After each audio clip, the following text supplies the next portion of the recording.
안녕하세요. 레디 개장 시그널 김민지입니다. 이번 주 AI 반도체 슈퍼위크를 지나고 있죠. 시장에서는 1승 2무라고 평가하고 있습니다. 엔비디아 호실적 1승, 미국 PC 지표와 한국 금통위가 무승부를 기록하고 있다는 건데요. 어제 우리 시장만 보더라도 그랬습니다. 코스피 7,000선 밑에서 팽팽하게 줄다리기를 이어갔죠.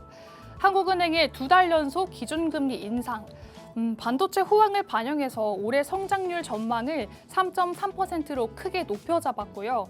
이번 인상은 선제적 대응이라고 설명을 했습니다. 다만 한 가지 우려되는 점은 이렇게 반도체가 끌어올린 성장률을 우리 경제 전체의 온도로 해석할 수 있을까요? 결국에는 이자 부담은 내수 기업과 가계도 함께 부담을 해야 합니다. 이런 경제적인 온도차는 미국에서도 마찬가지인데요. 엔비디아가 데이터 센터 매출이 지난해보다 117% 증가했다고 합니다. 다시 말해서 AI 데이터 센터 투자가 폭발적으로 늘고 있는 건데요. 하지만 지난 7월 PC 지표에서도 보았듯이 이 물가를 제외한 실질 소비는 사실상 제자리고요. 또 자동차와 내구재 소비는 오히려 감소를 했습니다. 다시 말해 뜨거운 AI 투자 열기에 비해서 가계 소비는 오히려 둔화되고 있다는 점인데요. 결국 시장은 오늘 밤 잭슨홀 데뷔전을 치르는 연준의 워시 의장 발언에 주목을 하고 있습니다. 물가 압력과 소비 둔화에 대해서 어떻게 해석을 할 수 있을지, 또 장기물에 대한 미국 재무부의 개입은 어떻게 바라보고 있을까요? 이렇게 복잡한 이번 주 마지막 거래일인데요. 이렇게 챙겨야 할 이슈들이 많을 때 우리는 수급이 흘러가는 방향을 짚어봐야겠죠. 오늘도 30년 내공의 세력 차트 전문가 김도준 전문가님과 함께 차트를 보는 기법부터 수급이 흘러가는 테마와 종목들까지 꼼꼼하게 살펴보도록 하겠습니다. 그럼 본격적인 시작에 앞서 간밤 미국 상황과 또 개장적 체크포인트 만나보시죠. 안녕하세요. 레디 개장 시그널 캐스터 김민지입니다. 간밤 뉴욕에서는 필라델피아 반도체 지수를 포함해서 네 지수 모두 상승하면서 마감했습니다. 엔비디아의 실적 발표를 시작으로 여러 소프트웨어 기업들의 실적이 발표됐는데요. 모두 탄탄한 흐름 보이면서 AI 투자에 대한 부담이 많이 거쳤습니다.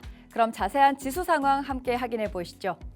다우존스 지수는 0.2% 오른 53,500선에, 그리고 나스닥은 상승폭이 가장 컸습니다. 1.57% 상승한 26,000선에, 마지막으로 S&P 500 지수는 0.72% 상승하면서 장을 마감했습니다.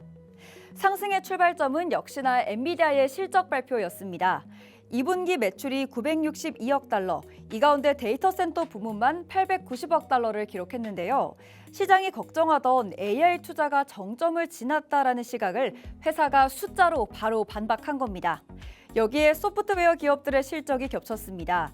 그동안 시장에는 AI가 소프트웨어 회사들의 일감을 대신하게 될 거라는 공포감이 있었는데요. 세일즈포스와 옥타, 그리고 크라우드 스트라이크가 나란히 예상을 웃도는 성적을 내놓으면서 그 걱정이 과했다는 평가가 나왔습니다. 국제유가도 이어서 바로 살펴보시죠. 미국과 이란의 협상 진전 기대감이 사라지면서 국제유가는 다시 오름세 보였습니다. 트럼프 대통령과 캐럴라인 레빗 백악관 대변인이 이란과 진행 중이거나 또 예정된 협상이 없다며 경제적 고립에 집중하겠다라는 입장을 밝혔는데요. 이 메시지를 소화하면서 WTI는 1.75% 상승한 83달러 선에, 그리고 브렌트유는 1.94% 오르며 88달러 선에 거래가 됐습니다. 유가가 오르자 국채금리도 소폭 상승세를 보였습니다. 이어서 국채금리도 함께 살펴보시죠. 우선 30년물 국채금리는 5.19%, 그리고 10년물은 4.67% 기록했습니다. 오늘은 잭슨홀 미팅이 시작되죠. 연준 인사들의 매파적 발언들이 잇따라 나오고 있는데요. 슈미드 연방준비은행 총재는 인플레이션은 여전히 완강하고 고착화되어 있다며 물가 상승률을 연준의 목표치인 2%로 되돌릴 방안을 찾아야 한다라고 밝혔고요. 굴스비 연은 총재도 물가 불안이 아직 해소되지 않았다, 인플레이션이 통제되고 있지 않다는 점이 가장 불안한 점이다라고 발언했습니다. 이어서 시가총액 상위 종목도 함께 살펴보시죠. 역시나 1위의 주인공은 엔비디아였습니다. 실적과 전망을 모두 넘기면서 8.74% 급등했는데요. 애플도 소폭 올랐습니다. 대형 기술주의 상승 흐름을 받으면서 0.36% 올랐는데요. 애플은 첫 폴더블 아이폰을 포함한 신제품을 다음 달 9일 공개할 예정입니다. 삼성전자의 북타입 폴더블 폰이 역대 최대 사전 판매를 기록했죠. 중국 샤오미에 이어서 애플도 신제품 출시를 예고하면서 추격에 나서고 있습니다. 마이크로소프트 역시 소프트웨어 업종 전반의 실적 랠리를 함께 받으면서 상승 마감했습니다. 1.75% 상승했고요. 반면 아마존과 알파벳은 하락 마감했습니다. 로이터는 알파벳과 아마존, 메타 등 AI에 대규모로 투자하는 기업들이 올해 들어서 약 2,200억 달러의 회사채를 발행했다고 보도했습니다. 딜로이트가 달 경제 규모를 2050년 최대 5,660억 달러로 추산했습니다. 여기에 우주 산업에서 파생될 기술과 시장까지 더하면 경제적 효과는 1조 1,000억 달러를 넘어설 수 있다고 하는데요. 이 시간표를 앞당기고 있는 회사가 바로 스페이스X죠. 스페이스X도 1% 가까이 오르면서 마감했습니다. 이어서 살펴볼 종목은 브로드컴입니다. 엔비디아의 실적에 AI 반도체 전반이 함께 오른 흐름을 타면서 4.49% 상승했고요. 상위권에서 엔비디아 다음으로 가장 큰 폭의 오름세 보였습니다. 테슬라는 2.6% 상승했습니다. 테슬라는 미국 텍사스주 오스턴에서 로보택시 서비스를 시작한 데 이어서 최근에는 네바다주에서 로보택시 5,000대를 운행할 수 있다는 승인을 받았죠. 지난 4월에 네덜란드 당국이 테슬라의 FSD 기능 사용을 허가하면서 향후 유럽에서도 로보택시 사업을 확대할 수 있다는 긍정적인 관측이 나오고 있습니다. 정리를 해보면 간밤 뉴욕에서는 반도체와 소프트웨어 업종이 오름세 보였고요. 반대로 플랫폼과 유통이 내림세 보였습니다. 금은 시세도 함께 살펴보시죠. 금과 은은 모두 올랐습니다. 금은 0.23% 소폭 오른 4,664달러 선, 그리고 은선물은 2% 오르면서 70달러 선에 육박했습니다. 연일 최고치를 경신하던 금의 오름세는 잠시 숨고르기에 들어갔고요. 반대로 은의 오름폭이 금의 9배에 달할 정도로 많이 컸습니다. 반도체와 기술주가 함께 오르면서 경기와 산업 수요가 되살아났고 이에 은이 더 크게 반응했다라고 볼 수 있습니다. 엔비디아의 실적 발표가 끝나면서 이제 투자자들의 눈은 잭슨홀 미팅에서의 연준 캐비너시 의장의 발언에 눈이 향하고 있습니다. 인플레이션과 또 국채금리 상승 국면에서 과연 연준은 어떤 메시지를 내놓을까요? 지금까지 미증시 마감 상황 전해드렸습니다. 안녕하세요. 개장 전 체크포인트 캐스터 박지윤입니다. 어제 우리 증시 6,900선을 회복했는데요. 오늘 우리 증시에서는 7,000선을 탈환하기 위한 줄다리기가 이어질 것으로 보입니다. 그런 만큼 개장 전 살펴보면 좋을 체크포인트 3가지 저와 함께 살펴보시죠. 먼저 첫 번째 체크포인트입니다. 국민성장펀드 1조 2천억 원 푼다. 휴머노이드 키우고 배터리 초격차입니다. 정부가 미래 성장 산업에 1조가 넘는 자금을 투입합니다. 로봇과 반도체, 2차전지 바이오, K콘텐츠 등 첨단 산업 7개 기업에 약 1조 1,900억 원을 공급합니다.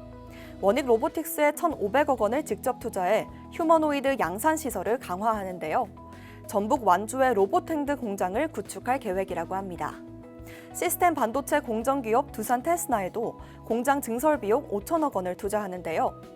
대표 2차전지 기업 LG에너지솔루션에는 3천억 원을 7년 만기로 대출합니다. 이 비용으로 충북 청주의 2차전지 마더 팩토리를 증성할 계획이라고 합니다. K콘텐츠에도 자금이 들어가는데요. CJ 포디플렉스에는 500억 원을 투자해 해외 특별관을 2,000개로 넘게 만들 거라고 예정했습니다. 정부 자금이 들어가는 미래 산업을 분석하고 투자 전망을 보는 그것이 중요하겠습니다. 정부 투자가 실적 개선으로 이어질 수 있을지 함께 지켜보시죠. 그럼 두 번째 체크포인트로 넘어가겠습니다. 두 번째 체크포인트, 한은 기준금리 3%로 인상, 2달 연속 인상세입니다. 한국은행이 기준금리를 연 2.75%에서 3%로 0.25%포인트 올렸습니다. 지난달에 이어 2달 연속 상승세인데요. 시장은 최근까지 동결 의견도 나왔던 만큼 우리 시장의 부담으로 다가오고 있습니다.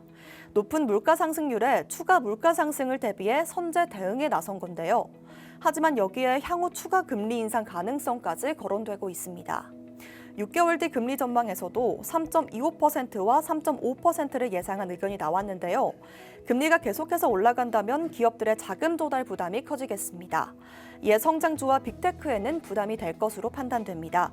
오늘 시장에서는 금리라는 악재를 우리 시장이 어떻게 견뎌낼지 계속해서 지켜보셔야겠습니다. 그럼 마지막 체크 포인트로 넘어가겠습니다.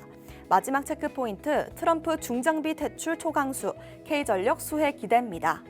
트럼프 대통령이 미국 전력망에 대한 국가 비상사태를 선포했는데요. 안보에 위협이 될 수 있는 외국산 전력 장비에 대한 규제를 강화하기로 했습니다. 규제 대상에는 대형 변압기와 발전기, ESS 같은 핵심 전력 인프라 장비입니다. 특정 외국 주체가 통제권을 갖게 된다면 미국 안보가 위험하다고 판단되는 장비가 규제 대상인데요. 시장에서는 이게 중국산 전력 장비를 겨냥한 게 아니냐는 분석이 나옵니다. 그 영향인지 어제 국내 전력주가 전체적으로 상승 흐름 보였는데요. 가온전선이 25% 급등, 산일전기와 HD 현대일렉트릭도 10% 이상 급등했습니다. 지금까지 개장 전 체크포인트 살펴봤습니다. 오늘 우리 증시 어떻게 흘러갈지 앞으로도 계속해서 저희 방송과 함께해 주시죠. 지금까지 캐스터 박지윤이었습니다.